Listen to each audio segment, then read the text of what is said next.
On-Tap Plumbing and Gas covers all Perth areas from Mandurah to Two Rocks and has a team of plumbing, drainage and hot water experts. They have an amazing reputation for their excellent service and quality workmanship on time, every time, and it is easy to see why they are a favourite to many Perth property managers. Whether you just need some friendly advice or an obligation-free quote, look no further than On-Tap Plumbing and Gas. Welcome to the PM Collective, a dynamic hub designed to empower business owners, property managers, and BDMs to excel in their careers. Through access to intimate conversations, cutting-edge video training, mental health support, and unparalleled motivation, our community is the ultimate destination for individuals seeking to elevate their professional lives to new heights. So sit back, relax, and enjoy our next conversation on our weekly podcast, The Art of Property Management. So today I'm super excited to have Alicia Leckey join us for the podcast. She is the head of department at Longview. Welcome, Alicia.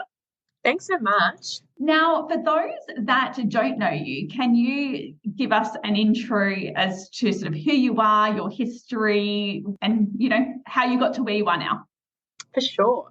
So many years ago, and I won't give away my age, but I actually grew up next to a real estate agent with just my mum and I. And somehow when I finished school, I was like, what am I going to do with my life? I decided dance teaching would be an exciting thing to do. But, you know, as we all know, it's not a lot of money to be made out of dance teaching unless you're an absolute superstar. So I kind of fell into real estate. And that was 22 years ago. And I don't know whether I should say unfortunately, but unfortunately, I'm still in real estate and I'm still in property management. And it's been, 22 years and I still love it. The same way that I started 22 years ago now. So it's fantastic. I've always worked in property management, predominantly in Melbourne. So I've worked in places like Carnegie, worked at some big companies, as well as being, a one-man band and work in a small agency where I've started a rent roll from scratch. So I've kind of done a lot of it in property management. Where I am now at Longview, I manage a team. I've got about 35 property managers here. We manage 4,500 properties across Victoria and Queensland in Brisbane, and we're expanding. So it's a really exciting place to be. But obviously being a large business comes with, some challenges along the way too. And I understand that there's other people in the industry that go through the same challenges as we all do each and every day. Now, I know that we weren't going to talk about this because our topic today was, managing a team when it comes to managing the quality of tenancy and applications and things like that. But I've actually just got some curious questions because you've got 35 team members that you're managing. Just out of curiosity, is that a number that is manageable for one person head of department, or do you, and I don't actually know the answer, but I do, I think it's a topic we should talk about more, or is it because I always thought that around 10 or 12 team members per sort of manager looking after them. Do you guys have a bit of a rule as to what that looks like, that department? Yeah, for sure. So we work in a pod-based system, which helps me a lot in what I do every day. So in each pod, we have 5 pods down in Melbourne where we have our 35 PMs. Each pod has a team leader. So that team leader still manages a portfolio of about 100 properties, but they're also responsible for the KPIs for their team. They run team meetings weekly, for example. It's like a mini department for them. So within each team, you have your team leader, your 2 IC, and a team of 4 to 5 senior property managers. So they manage a standard portfolio for us is around 160 to 190 properties. We are across 153 suburbs across Melbourne. So, those properties can be spread from here to there and everywhere, including suburbs that I have to Google the names of because they seem to be made up ones every single day. But we have a lot of support here as well. So each pod or each team also has what we call a PMA, so a property management advisor. And that is basically an assistant for the team. So they do 50% field work, 50% office work, and they're really there to support their little pod in their day-to-day management of their properties. We also rely heavily on our VA team. So we've got a team which we call the Gold Team. They name themselves the Gold Team and we love them. We have a support team of about 7 VAs in the Philippines. They are phenomenal. They are incredible ladies, and we could not do what we do without them. we're really lucky that we fly them over once a year, and we celebrate a week with them in Melbourne, show them all the sites and work in the office together as well. But they do an incredible job for us with a lot of our repetitive admin tasks. Something else that we have at Longview, which we're very lucky to have, is we have a VCAT specialist. So I know other states, have, their QCAT specialist or whatever it may be, but we have a VCAT specialist in-house. And, I haven't heard of anyone else in Victoria that offers this for their team. And we introduced this about 2 years ago. Unfortunately, as you know, Victoria suffered quite badly during those COVID times, which we all would love to forget now. But renters became more and more across the legislation in Victoria especially. We also had introduced, new legal requirements in terms of minimum standards as well as compliance for a lot of our rental properties. And this in turn meant a lot of VCAT hearings, whether it be renters taking landlords or landlords taking renters. And so we introduced this. We found that a lot of PMs were either quite intimidated by VCAT or just didn't have the experience and the knowledge around it. And to provide our owners and our renters with the best possible service that we could and the most knowledge, we created this role. And I tell you what, it's had the most amazing response, because as soon as clients hear that we've got a VCAT specialist, they just go, whoa, this is incredible. This is amazing. And our PMs don't have to be terrified walking into that VCAT hearing completely alone, because they do have that VCAT specialist there. So our PMs can either choose to do those hearings by themselves and prep the cases themselves, or they can choose to completely hand the case over to our VCAT specialist, who will then roll with it from go to woe, as I call it. So we've got a lot of assistance with our team. And I'm really sorry, because I just went off on a tangent there and gave you the whole spiel about it. So I'm sorry for that. No, that's really good. I actually could just backtrack a little bit. And again, I think podcasts for me are sometimes they're just also a really good learning exercise as well. So I take advantage of them. Yeah, no, that's fine. So just going back to that pod system. So you said IC. I'm sorry to be so naive. I'm assuming inspection consultant for our PMA. Oh, so yeah, you said 2 IC. 2 IC, as in second in charge for each pod. So say that again. A second in charge for each pod. So it was a second in charge. Okay, yeah. I wasn't sure if that's what it was or if it was an inspection consultant. Yeah, so our 2 IC is really a stepping stone for people who have some interest in leadership. We do have that 2 IC role as that stepping stone there into that TL role. We do a lot of training with our 2 ICs. We do fortnightly training with them in terms of how to run the team meetings. They run their team meeting once a month. We train them on KPIs, how to read the reports. They will step into that TL role if their TL is on leave for any reason. And they'll also help with some training with their assistants within each team as well. So it kind of gives them a little bit of insight and, thought into whether they would like to progress into that TL role down the track. And they still have a smaller portfolio? No, so our 2 ICs manage a full portfolio still. Yeah. It's just our TLs that have that smaller portfolio, because they're dealing with a lot of the escalations. Got it. Okay. So, and how many properties did you say in that whole pod system? In each pod, look, it varies. Each pod usually has around about 800. Yeah, really interesting. I mean, did Longview, and I don't know the history of the business, but it always had long-term plans to be very much so. large.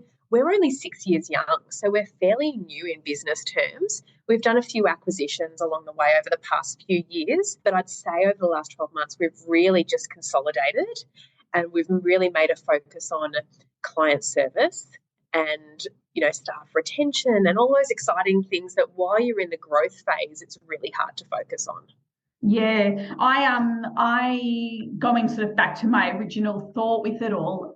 So I have now got a team of 12, and it's only been recently that I've actually thought to myself, do you know, this is actually a full-time job managing the 12, just little things like, and they're actually my team are a really great team. So they're really low maintenance, but it's just the whole coordination and, when people are on holidays, okay, who's going to do this, who's going to do that, and then keeping them happy.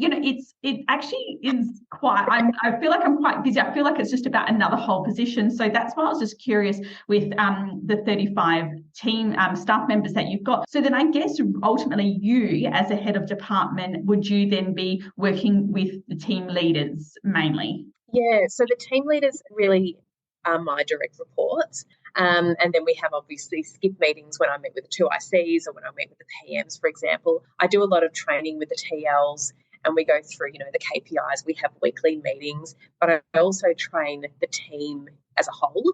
So we have fortnightly team meetings as an entire department where we will run through, new procedures. We'll run through KPIs. We'll run through, the monthly results. We'll do team prizes, et cetera, et cetera. And I'll set little challenges for the team as well throughout the month. But we also do fortnightly training on the weeks that we haven't had that team meeting. So each fortnight we set a training session for the team, and sometimes it's compulsory and every team member has to attend, whether it be, a new process that we roll out or, something to do with the software or the programming, whatever it may be. But sometimes they're optional as well. We may be training on application processing, or we may be training on what the market's doing at the moment and bits and pieces like that. And it's purely up to the team whether they feel that they could benefit from that training at that time or not. And more often than not, we have a really good attendance rate at those training sessions, purely because I think people are wanting to engage with the rest of the team. We've got a really special culture here at Longview, and we try and make it very inclusive. So and it works well. Is it something that it has always been done when it's come to those team meetings and the training, or is it something that develops more strategically as the team grew? Stay with us. We'll be right back. Sensor Global saves lives with automatic compliance and manages smoke alarms, gas and water leak detection with 24/7 remote management. It provides complete control, reduced risks and improved compliance for property managers. To find out more, speak to Anthony Booth or head over to sensorglobal.com.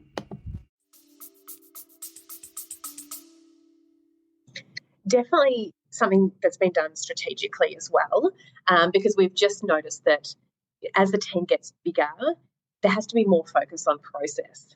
Otherwise, people tend to do their own little things, which is fine. And, we encourage that as well. But in terms of reporting, we have to make sure that certain things are done a certain way so that we can track it. Fees are entered a certain way, which is why when we brought on our VA team, a lot of those processes we incorporated with our VAs to make sure that we dotted our I's and crossed our T's along the way. So I have just done a product review. So for those that like watching my product reviews, they're like teasers of products available to look at. And if it's something that you think you might be interested in, then you can book in a full demo. And I do them with lots of different types of products. And the one that I just did recently was with a company called Work Metrics. I don't know whether you've heard of that or whether you have got a system that, like an online platform that you actually use to manage your training, or do you just sort of manually like calendar invite, okay, everyone training's Tuesday at 9:00? Like is it manual the way that you're sort of booking it all in, or is there an online platform?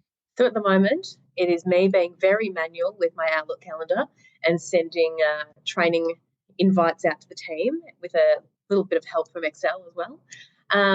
We use Monday.com for a lot of our tracking in terms of our processes and bits and pieces. And I'm sure even just now when you've said that, I'm sure a lot of the training scheduling I could do via Monday, which I haven't explored. And when I get a second, I'll look into this for sure because it's just sparked something in me. But we don't use a system as such to track our training at the moment, but definitely something that I probably need to look into. So I want you to look it up, and my product review will be out next week anyway, I think. So, and it's called Work Metrics, and I think you are going to be amazed by it because I am thinking now, like I said, at about 12 people. Now I feel like, okay, I need to put maybe a better system in place to plan for that growth. And what it does is, I really like the idea, like, you know how you've got inductions when someone first starts, but this also is promoting regular inductions. So you can have it set up for every 3 months, 6 months, or 12 months, so that every employee gets that reminder that they have to re-induct themselves, which is good. And it's just like a good refresher about, office policies and bits and pieces. It also tracks all the driver's license, all their registration certificates, and sends the team out the reminders when it's due to expire, and then red flags the head of department or the boss when it's expired and they've got to follow up. But one part of this program, which I really love, is the training side of things. So what it does is you can have it set up. It's like your own platform. So you can have, and I know you don't have sales reps, but you can have sales reps, property managers, VAs, whatever it might be. And then you can put your training videos in there, and the team can actually have somewhat like a type of course that they do over 12 months with training. But it also, if you put your training videos in there, you can sort of allocate that and go, okay, this is the training this week for the VA team, or this is the training this week for the managed team. So it holds all your training videos so that people can access, or you can allocate it. And even things like, maybe there's a bullying and harassment reminder, and you might want to send it to, I don't know, Sally Jones or a certain person. Hopefully there's no Sally Jones that works in your office, but and you can just send it to them as a reminder. But it's also got incredible things like where you've got all your contracts and all the like a bullying and harassment checklist sort of thing, where they can actually initial and actually have to view it and tick off that they've read it and they've seen it. So it's really, really amazing. And I reckon you are going to love it. So yeah, you'll see that product review. And for anyone just keep an eye out for that, because it will be something I guess I wish that I had considered it or seen the product when I was maybe at, even 3 or 4 employers, because then I could have had it all set up. So now it's sort of like a daunting process, but I might as well do it now and, have it all planned for that growth. So yeah, anyway, really, I know it's a sidetrack, but I think you'll love it. So definitely jump on and do that. We have a lot of training videos that we use, but it'd be great to have them all in one spot. So this sounds fantastic. Yeah, just an easy access hub. So your team, they can log in, to it. They can access it whenever they want. And if, like I said, it's something compulsory they've got to watch, then it does it all. You can see who's watched it, who hasn't, and they can get certified. So they can get certificates when they've completed it, which might be a nice thing in your business to have as well. So I love it. We have podcast recordings for a reason. And I think this was the reason why we've recorded today, is so that you know about that. So, now I know we have gone off the topic a little bit, but it's really great to hear how offices are set up and different ways, because I think we just can go through life just assuming that, the way we're doing it is the right way. And it's just good to hear the inside workings of some businesses as well. And naturally, as human beings, we don't get on the phone and say, I would call you up and say, hey, Alicia, can you tell me about your department? Because I would feel like, even though you don't mind, I would feel like I'm being nosy. But it's a safe place on the podcast to ask those questions. And I love it. I will add, though, that recently we've been looking at, our org structure and how we can do things better, because I am the first one to say things aren't perfect. No one's perfect. There is no such thing as a perfect business. But I'm not one of those people that goes, well, I'm not going to ask anyone questions and I'm not going to ask for help, because I'm not one of those people. I'm the first person to go, great, who wants to come in and have a look at this and tell me if there's a better way to do things? Because I'm all about working smarter, not harder. And I always say that and promote that within the team as well. So I definitely would love to encourage everyone to reach out to those other leaders in similar sized businesses to yours. Because, in the last couple of weeks, I've reached out to a couple, and I won't say the names, but a couple of businesses in New South Wales. I reached out to one in ACT and had a catch up with them. Another office in Perth, and also another one close to us in Victoria, who I'm good friends with, and just had a 1 hour really open and honest discussion with them and said, how do you run your business? What's working well? What's not working? What's your geographical spread like? What fees are you charging? How do you set your org structure? And it's been great for both sides of the conversation, because I think what we're doing is trying to take things from each other and work out something that we're not necessarily doing, but the other person may be, and it's working really well, or vice versa. And I don't think it's something that we should be scared of doing. And I know there's so many people that I've seen it before on those property management chats on Facebook where they ask for advice on there, and you get certain people go, yes, I'm happy to reach out and help you. But we shouldn't shun away from that, because there's so much opportunity. We're not enemies in the business or anything like that. We should be definitely reaching out and helping our fellow comrades here. Yeah. Oh, 100%. I mean, it can only make for a better business at the end of the day. Totally. It's really, really important. So the topic that we were going to discuss, which we're going, I think I actually know the answer. So was we were going to talk about, the red flags, I guess, with applications and controlling that quality of tenants. So we'll use this question as an example now that we know how your offices run and how you can manage that quality. It probably complements the segue into it nicely, is that you've got people doing viewings. They might be young, they might not have the maturity yet to see these red flags and all that. How do you go about making sure that your team are all making the right decisions based on their experience, which I think you're probably doing through the training, but then that's quite generic as well. So how do you control the quality of everything, from tenant selection, red flags in with owners, maintenance? Sure. So we do things two ways. So our property managers and our PMAs, so our assistants, go out and do open for inspections and show people through privately. We also have a leasing team. So we've got a team of 20 casuals who do all the open for, or a lot of the open for inspections for us, especially on Saturdays and Sundays, because we offer open 7 days a week for our clients. But that's a full set of another lot of challenges in terms of casuals, because it's not their primary role, but we're sending them out into the field and saying, can you go open this property? And they're putting themselves, as we all do, we put ourselves in quite vulnerable situations, opening doors to vacant properties or sometimes rented properties to these random people that come through. So we do a lot of training with our team, firstly, when it comes to how to be safe in the field. Our team have recently just done a self-defence course in office as well, around how to protect yourself in the field if something does happen. What are the best things to do if you are in a really awkward situation in the field?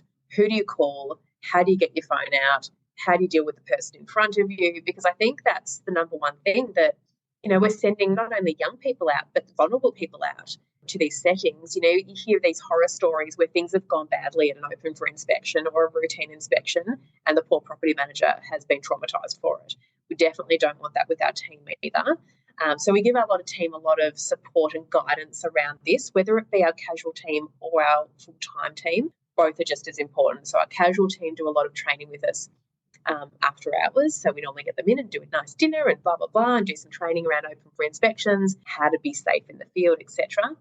But also what to look for. So you mentioned a really good point where you go to an open for inspection. How do you pick a good renter out of the bunch of people that turn up? And, it can be difficult because, as we all know, and I'm sure everybody listening to this has had before, you can get the most wonderful person on a piece of paper, and then 6 months down through their tenancy, they turn into an absolute nightmare and you can't get them out and you're tearing your hair out. And then you've got the owner turning around to you and going, why the hell did you put this person in? And, you're saying to your leasing person or whoever it may be, what on earth did you see in this person? And only then, when you start to go back through their application, do you start to see the holes in it. But at the time, it looks amazing. So we've done a lot of our team, a lot of training with our team, both in small groups and in a larger team environment, on applications especially, how to look at an application and how to pull it apart basically and really look for the holes in it. So our team have been trained on how to look at fraudulent ID. That's a big one these days. And, I'm not saying we're perfect at all. We've had it in the past where we've had renters in properties, not often, thank goodness, but we've had one in the last 3 years where they had actually fraudulent ID. And it was one of those ones where you looked at it on face value and went, oh, yeah, it's fine. But then a couple of years later, when something actually happened, you look at it and you go, wow, that's not okay. So we've done a lot of training with the team since that, what to look for. And there's certain things on a driver's license, for example. Is the font all in one line? You'll notice that font down the very bottom of the ID. And a lot of them, if they're fraudulent, they're actually on an angle. Does it have the holograph in it correctly? Does the address, is the address in the same font as the name? Because on the fraudulent ones, the font on it is actually slightly different. Isn't it the same size? Compare them a lot of the time to your license. Is it the same format as your license? Because I can guarantee you just take it as face value and go, yeah, it's fine. But if you put a fraudulent one that's slightly fraudulent next to yours, it looks very different. And the same goes for passports, for example. Is the ID number at the very bottom on an angle? Is it straight? Has someone rubbed it out and put a different one in there? Because you can usually tell when you look at it properly if it's not ideal or if it is actually a fake. Same with the photos there. But the main one is to look at the names. So if you're looking at the names and it says Bob Smith, and I hope there's no Bob Smith here, but I always use the name Bob. But is there a Bob Smith there? Okay, so let's look at the ID. Does it match up? Does the address match up? Let's look at their pay slips. Are the pay slips correct, first of all? Are the details correct? The name, address, phone numbers, email addresses, etc. But is it on proper letterhead or is it? And we've all had them before, the printout that, you and I could have done from our home printer where there's got no other details on it. And they go, yeah, it's the right payslip. And you're like, no, it's not. I've done this at home. So we need to make sure that we're looking at all this information correctly. Do the addresses match up? Is there a random address? And I've seen this 1,000 times. Is there a random address on their license that doesn't actually appear on their application form? Because a lot of the time I've noticed people will go, oh, yeah, it's the same name, it's the same photo. Yeah, okay, well, how come their address on their license doesn't match up with any of their former addresses on their application form? We need to ask the question with this. If they've been, a owner-occupier of a previous address, let's look it up on RP Data or Pricefinder or whatever it may be and check the ownership details. If it has a totally different name on it, okay, we need to ask for proof of this because it doesn't marry up here. So we need to ask for a rates notice or something with that name on it. Or have they been just subletting from that person? So we need to do a lot of these checks across the board because unfortunately renters are getting desperate for properties. I don't know what it's like in other states at the moment, but I know particularly in Queensland and Melbourne, renters are getting desperate because there is just a shortage of rental properties. So unfortunately, people are doing whatever they can to secure a property. And if this means they will falsify some information or some pay slips, to make their application look better, that's what they're having to do. But, those owners are relying on us to find the holes in the applications and make sure that we put the best possible person in their property. And as I always say, when I'm speaking to owners, it's in my best interest to put the best person in because if I don't, I'm going to be the one that has to deal with the problems later on. And as soon as I say that to owners, they go, oh, yeah, that's actually right. And I go, well, I don't want to have to deal with the problems later on. So it's in my best interest to make sure we get all the holes out and pick the first person. So we do a lot of training with our team around it.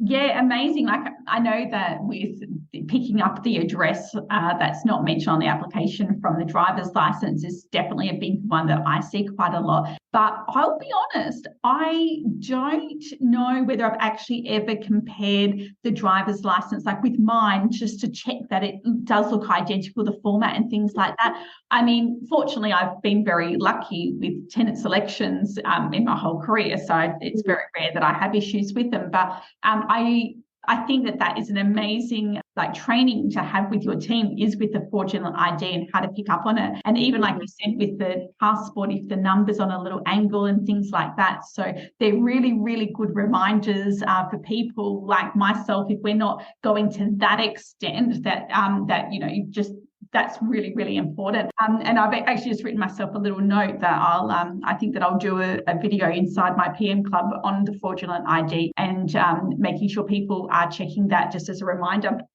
Yeah, so, something that we created for all our PM team though is if you just go online and you Google, fake Vic Roads license or fake driver's license, fake passport, it will come up with some examples of fake passports. And if you print those out and you put a photo of a current or a valid driver's license or passport next to it, each one of our team have that printed off and laminated on their desk so that they can easily compare when they're going through that application. Yeah, that's a really, really good tip. That's so good. Alicia, thank you so much for your time. I'm glad we actually spoke about how the department was set up first, because that then does show how you can still monitor these red flags and processes and systems, even with a large team, which I originally thought, how the hell would you do that? But you do it so well. And it's, really good for people who also have bigger teams to see sort of it's actually all about training. I mean, you do a lot of training, and it sounds like it pays off for you as well. So, well done to Longview and the team for sort of having that structure in place. That training, because it just ensures you get buy-in from the team. So it is great. Yeah, so good. Well, thank you so much for sharing all of that valuable knowledge. And if anyone wants to reach out to myself or Alicia, we both are open books, so feel free to reach out. And I appreciate your time. You enjoy the rest of your day. Thank you.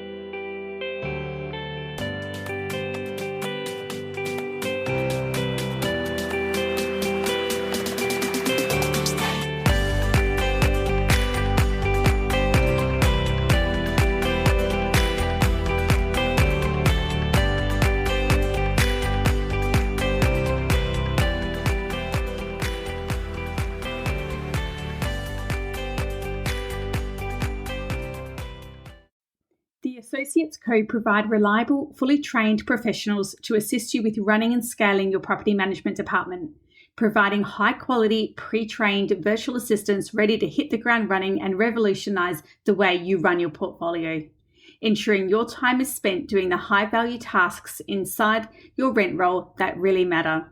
Not long ago, VAs within a business were considered a luxury. Now they are a staple for any business needing reliable support without the headache of traditional staffing. To find out more, head over to theassociatesco.com.